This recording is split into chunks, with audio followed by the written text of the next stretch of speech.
School leave டைமில் காலையில் பசங்கள்கிட்ட காலையில் என்ன சாப்பாடு செய்யலாம் அப்படின்னு சொல்லி கேட்டால் பதிலே வராது.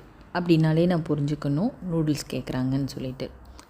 அப்போ வேணா என்ன நூடுல்ஸா அப்படின்னு கேட்டால் ஆமாம் அப்படிம்பாங்க. நான் சொல்லுவேன், இந்த மாதம்தான் ஏற்கனவே நூடுல்ஸ் சாப்பிட்டு முடிச்சாச்சுல, இந்த வாட்டி எதுக்கு நூடுல்ஸ் சாப்பிட்ணும், எதுக்கு கேட்குறீங்க அடிக்கடி அப்படின்னு கேட்டால், அப்போ நீ எதுக்குமா அந்த பாக்கெட்டை வாங்கி போட்டிருக்கேன்னு கேட்பாங்க. இப்போ கடைக்கு போயிருந்தேன், ஆஃபர் போட்டிருந்தான், அதனால் ஒன்று வாங்கி போட்டிருந்தேன், அதனால் பார்த்த உடனேயே செய்யணுமா அப்படின்னு கேட்டால் பதிலே வராது. அப்படின்னா என்ன அர்த்தம்னா செஞ்சுத்தா அப்படின்னு அர்த்தம்.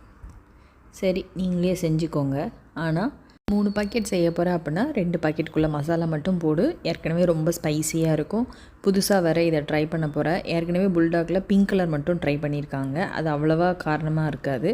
அதனால் இது ரொம்ப ஃபஸ்ட்டு டைமாக ட்ரை பண்ணுறதுனால ரொம்ப போட்டுறாது. அதுவும் இல்லாமல் எப்போவுமே மேகி சம்மந்தப்பட்ட எதுவாக இருந்தாலும் சரி, அதில் கொடுத்துருக்க மசாலாவை கம்மியாகவே யூஸ் பண்ணிக்கிற மாதிரி இருக்கும். இப்போ மற்ற எல்லா சாப்பாடையும் செஞ்சு வச்சுட்டு வா வா வான்னு அழைச்சா கூட சாப்பிட்றதுக்கு வர லேட் ஆகும். ஆனால் நூடுல்ஸ்னால் செய்கிறதுக்கே ஆட்கள் எல்லாம் வந்துடும். அதனால் அவங்களே செஞ்சுக்கிட்டாங்க. அதுக்கப்புறமா ஜிஞ்சர் கார்லிக் பேஸ்ட்டு காலியாக போச்சு. அதை அரைக்கிறதுக்காக இப்போது சொல்லணுன்னா இஞ்சி ஒரு 200 எடுத்தேன் அப்படின்னா பூண்டு ஒரு 100 கிராம் அந்த மாதிரி எடுத்து தோலெல்லாம் எடுத்துட்டு கழுவி அரைச்சி வச்சுருவேன். இங்கே சைனா இஞ்சி, இந்தியன் இஞ்சி ரெண்டுமே கிடைக்கும். ஆனால் நான் யூஸ் பண்ணுறது இந்தியன் இஞ்சி தான்.